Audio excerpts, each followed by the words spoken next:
जिस तरह से आप देख रहे हैं चुनाव चल रहा है, कुछ लोग हैं, एक तरफ एक धारा है वो कह रही है परिवर्तन की और एक धारा कह रही है 400 पार की। और इसमें एक बहुत ही बड़ा सवाल आता है भ्रष्टाचार का, जो हर पार्टी के साथ कहीं ना कहीं जुड़ा रहा है। क्या कहेंगे आप, कौन सी वो पार्टी है जो वाकई में भ्रष्टाचार मुक्त इस देश को बना सकती है, जब वो खुद ही पार्टियां लिप्त हैं? क्या कहेंगे आप इस पे? देखिए, पहले तो आदरणीय प्रधानमंत्री जी पे जनता ने अटूट विश्वास किया था जी, और उन्हें पूर्ण बहुमत नहीं प्रचंड बहुमत की सरकार बनाने का अवसर दिया जी, और वो सत्ता में आए जी। प्रधानमंत्री जी ने कहा था कि मैं 2 करोड़ लोगों को रोजगार दूंगा, देश से भ्रष्टाचार समाप्त करूंगा, देश से महंगाई समाप्त करूंगा। उस पे प्रधानमंत्री जी एक कदम नहीं चले जी।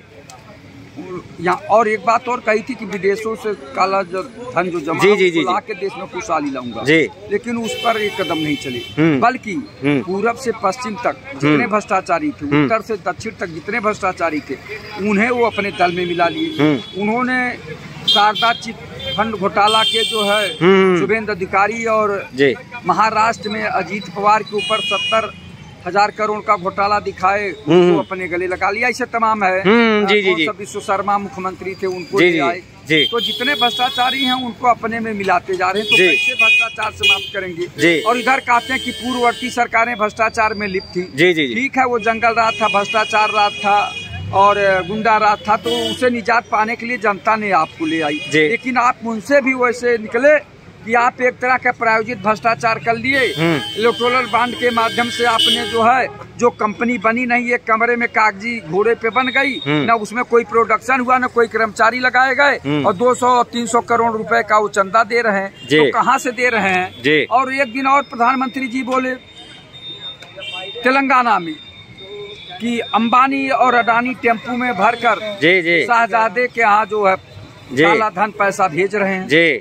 तो आप लगभग 10 साल का समय हो गया, अभी भी काला धन बचा है आपके राज्य में। आप क्या कर रहे थे? आपकी ईडी और सीबीआई क्या कर रही थी? उनको क्यों नहीं जेल भेजी? अभी तक उनके यहाँ छापा क्यों नहीं पड़ा? तो जनता का विश्वास उठता जा रहा है प्रधानमंत्री जी से। प्रधानमंत्री जी जो कहते हैं वो करते नहीं। यहाँ के माननीय मुख्यमंत्री जी कहते हैं zero tolerance, zero tolerance, zero tolerance. Tehsil में चले जाइए तो लेखपाल से लेके एसडीएम तक भ्रष्टाचार में लिप्त है। थाने में चले जाइए तो चौकीदार से लेके थानेदार तक भ्रष्टाचार में लिप्त है। तो जिले जिले में भ्रष्टाचार कौन है इसका जिम्मेदार? दफ्तर दफ्तर भ्रष्टाचार कौन है इसका जिम्मेदार? ये लोग जवाब नहीं देते। बस ये लोग रोज मुद्दा बदलते हैं, रोज मुद्दा अलग अलग बदलते हैं। कभी कहते हैं कि मंगलसूत्र ले जाएंगे, कभी कहते हैं 2 भैंस में से 1 भैंस छीन कर ले जाएंगे, कभी कहते हैं राम मंदिर पर ताला लगा देंगे। तो ये मुद्दा बदल बदल के जनता को गुमराह कर रहे हैं। देश के प्रधानमंत्री जी कब तक छलने का काम करेंगे?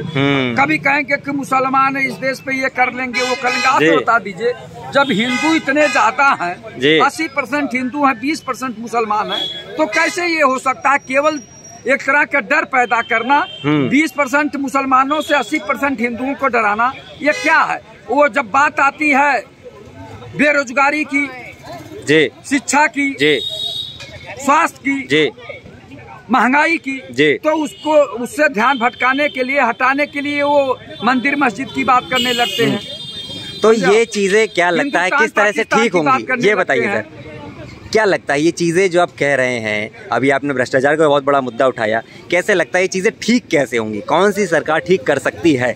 देखिए, अब मुझे लग रहा है, पहले तो नहीं लग रहा था, अब मुझे लग रहा है कि राहुल गांधी जी इन सब चीजों से बहुत ऊपर उठ चुके हैं। वो प्रधानमंत्री का पद भी उनके लिए छोटा हो गया है। प्रधानमंत्री तो नहीं बनेंगे, लेकिन कमांडिंग इन चीफ बन सकते हैं, कमांड कर सकते हैं।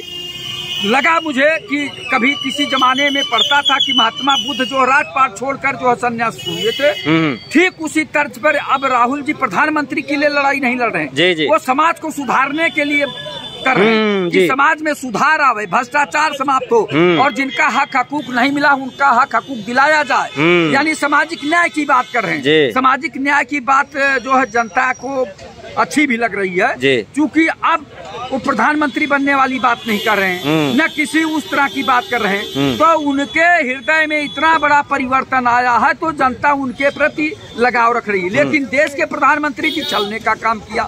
वो जब आए थे, तो मैं बार बार आपसे रिपीट कर रहा हूँ, इसलिए कि जब वो आए थे तो उन्होंने कहा था देश से भ्रष्टाचार समाप्त करूंगा, देश से महंगाई समाप्त करूंगा, देश से बेरोजगारी समाप्त करूंगा, विदेशों में जमा काला धन ला के देश में खुशहाली लाऊंगा, लेकिन उस पर तो बोल ही नहीं रहे प्रधानमंत्री जी, बल्कि इधर उधर की बात बता रहे हैं। इससे जनता बहुत आहत है, जनता का विश्वास उनसे घटता चला गया, खत्म हो गया।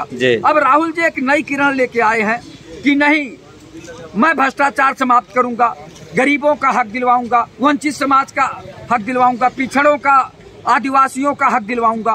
तो ये बहुत अच्छी बात है। और उन्होंने जाति जनगणना की बात कही कि जब ये जानकारी हो जाएगी, एक्सरे हो जाएगा कौन कितना है, तो उसका हक देने में आसानी होगी, उसका हिस्सा देने में आसानी होगी। तो उन्होंने जो पैटर्न अपनाया है वो बहुत अच्छा है और जनता में जो है उनका विश्वास भी बढ़ रहा है। प्रधानमंत्री कोई भी बने लेकिन काम करे, जन कल्याणकारी काम करे। मोदी जी जो विश्वास दिलाए थे वो विश्वास पर डिगे नहीं, बल्कि वो छलावा किए। जनता जो है अब सोच रही है कि हमने कैसे इस प्रधानमंत्री के छलावा में आया कि इनको पूर्ण बहुमत नहीं, प्रचंड बहुमत की सरकार दिए, उसके बाद भी ये घोटाले पे घोटाला करवाते गए। ये कहाँ का न्याय? हमें घोटाले से भी बहुत ज्यादा दर्द हुआ, लेकिन जब आपने सूचना के अधिकार को जो है नष्ट कर दिया, खत्म कर दिया, आपने कहा इलेक्टोरल बॉन्ड के बारे में जनता को जानने का अधिकार नहीं है, आपने कंपनी लॉ एक्ट में संशोधन कर दिया, आप इनकम टैक्स लॉ में संशोधन कर दिया, संशोधन करके प्रायोजित भ्रष्टाचार किए, ये गलत था। भला हो महापुरुषों का जिन्होंने सुप्रीम कोर्ट का दरवाजा खटखटाया, और सुप्रीम कोर्ट का भी मैं बहुत बहुत धन्यवाद देना चाहूंगा कि उन्होंने उनके बनाए हुए उस कानून को असंवैधानिक घोषित कर दिया। तब जाके जनता को इलेक्टोरल बॉन्ड के बारे में जानकारी हुई। और इतने नहीं, इन्होंने किसानों के बारे में कहा था कि आय दोगुनी होगी, आय दोगुनी करेंगे, लेकिन आय दोगुनी किए नहीं, बल्कि वो जब फिर मांगने लगे तो कील कांटा लगवाए, उनको उग्रवादी आतंकवादी से नवाजे। इसलिए जनता बहुत ही रुष्ट है, नाराज है, आहत है। अब वो बदलना चाहती है सरकार को। 10 साल देख लिया गया, 10 साल का समय कम नहीं होता, इसलिए प्रधानमंत्री जी को स्वयं कुर्सी छोड़ देना चाहिए और जनता के हित में जो भी आवे वो जनता के हित में काम करे। इसी के साथ जय हिंद, जय भारत।